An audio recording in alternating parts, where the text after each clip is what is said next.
भगवान राम एक ऐतिहासिक महापुरुष थे और इसके पर्याप्त प्रमाण हैं। रामायण में प्रभु श्री राम का चित्रित दर्शन बहुत ही खूबसूरती से किया गया है, जिसमें पक्षीराज जटायु का भी वर्णन आता है। जटायु के बारे में रामायण में संक्षिप्त वर्णन है, आइए आज हम उनके बारे में जानते हैं। कौन थे जटायु? रामायण काल में पक्षियों की महत्वपूर्ण भूमिका रही है।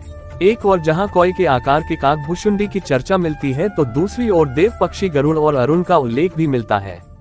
गरुड़ ने ही श्री राम को नागपाश मुक्त कराया था। इसके बाद संपाति और जटायु का विशेष उल्लेख मिलता है। जटायु को श्री राम की राह में शहीद होने वाला पहला सैनिक माना जाता है। जिस समय रावण माता सीता का हरण कर आकाश मार्ग से लंका की ओर पुष्पक विमान से जा रहा था, तब जटायु ने रावण को चुनौती देते हुए सीताजी को छुड़ाने के लिए रावण से संघर्ष किया था। रावण ने अपनी तलवार से जटायु के दोनों पंख काट दिए थे। जब राम सीता की खोज में दंडकारण्य वन की ओर बढ़े तो उन्हें घायल अवस्था में जटायु मिला था। घायल जटायु ने ही बताया था कि रावण सीताजी का हरण कर दक्षिण दिशा की ओर ले गया है।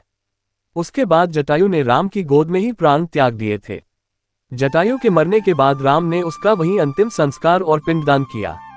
अरुण के पुत्र थे जटायु। उल्लेखनीय है कि वाल्मीकि रामायण में संपाति और जटायु को किसी पक्षी की तरह चित्रित नहीं किया गया है, लेकिन रामचरितमानस में ये भिन्न है। रामायण अनुसार जटायु गृध्रराज थे और वे ऋषि ताक्षर्य कश्यप और विनीता के पुत्र थे। गृध्रराज एक गिद्ध जैसे आकार का पर्वत था। राम के काल में संपाति और जटायु नाम के दो गरुड़ पक्षी थे। ये दोनों ही देव पक्षी अरुण के पुत्र थे। गरुड़ भगवान के भाई अरुण थे। दरअसल प्रजापति कश्यप की पत्नी विंता के दो पुत्र हुए गरुड़ और अरुण। गरुड़ जी विष्णु की शरण में चले गए और अरुण जी सूर्य के सारथी हुए। संपाति और जटायु इन्हीं अरुण के पुत्र थे। कहाँ रहते थे जटायु? पुराणों के अनुसार संपाति और जटायु दो गरुड़ बंधु थे। संपाति बड़ा था और जटायु छोटा। ये दोनों विंध्याचल पर्वत की तलहटी में रहने वाले निशाकर ऋषि की सेवा करते थे और संपूर्ण दंडकारण्य क्षेत्र विचरण करते रहते थे। एक ऐसा समय था जबकि महाराष्ट्र, मध्य प्रदेश और छत्तीसगढ़ में गिद्ध और गरुड़ पक्षियों की संख्या अधिक थी, लेकिन अब नहीं रही। जटायु और संपाति की होड़। बचपन में संपाति और जटायु ने सूर्य मंडल को स्पर्श करने के उद्देश्य से लंबी उड़ान भरी। सूर्य के असह्य तेज से व्याकुल होकर जटायु जलने लगे, तब संपाति ने उन्हें अपने पक्ष ने नीचे सुरक्षित कर लिया, लेकिन सूर्य के निकट पहुंचने पर सूर्य के ताप से संपाति के पंख जल गए और वे समुद्र तट पर गिरकर चेतनाशून्य हो गए। चंद्रमा नामक मुनि ने उन पर दया करके उनका उपचार किया और त्रेता में श्री सीताजी की खोज करने वाले वानरों के दर्शन से पुनः उनके पंख जमने का आशीर्वाद दिया। राजा दशरथ के मित्र थे जटायु। जब जटायु नासिक के पंचवटी में रहते थे, तब एक दिन आखिर के समय महाराज दशरथ से उनकी मुलाकात हुई और तभी से वे और दशरथ मित्र बन गए। वनवास के समय जब भगवान श्री राम पंचवटी में पर्णकुटी बनाकर रहने लगे, तब पहली बार जटायु से उनका परिचय हुआ। संपाति ने सैकड़ों किलोमीटर से माता सीता को देख लिया था।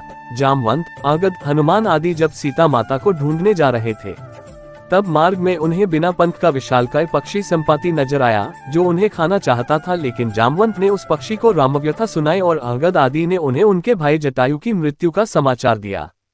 ये समाचार सुनकर संपाति दुखी हो गया। जटायु का तप स्थल जटाशंकर मध्य प्रदेश के देवास जिले की तहसील बागली में जटाशंकर नाम का एक स्थान है, जिसके बारे में कहा जाता है कि जटायु वहां तपस्या करते थे। कुछ लोगों के अनुसार यह ऋषियों की तपोभूमि भी है और सब में बड़ी खासियत की यहाँ स्थित पहाड़ के ऊपर से शिवलिंग पर अनवरत जलधारा बहती हुई नीचे तक जाती है, जिसे देखकर लगता है कि शिव की जटाओं से धारा बह रही है। संभवतः इसी कारण इसका नाम जटाशंकर पड़ा होगा। बागली के पास ही गिदिया खोह है, जहाँ कभी हजारों की संख्या में गिद्ध रहा करते थे। मित्रों, सुना है कि अयोध्या में आजकल सैकड़ों गिद्धराज बाहर से आ गए हैं। ये श्रीराम का ही कोई चमत्कार हो सकता है, क्योंकि अयोध्या में श्री राम लला की प्राण प्रतिष्ठा आने वाली 22 तारीख को बड़े हर्ष उल्लास से हो रही है। तो आइए भाइयों और बहनों, कमेंट सेक्शन में जय श्री राम अवश्य लिखें, ताकि भगवान श्री राम की कृपा हम सब पर बनी रहे। जय श्री राम।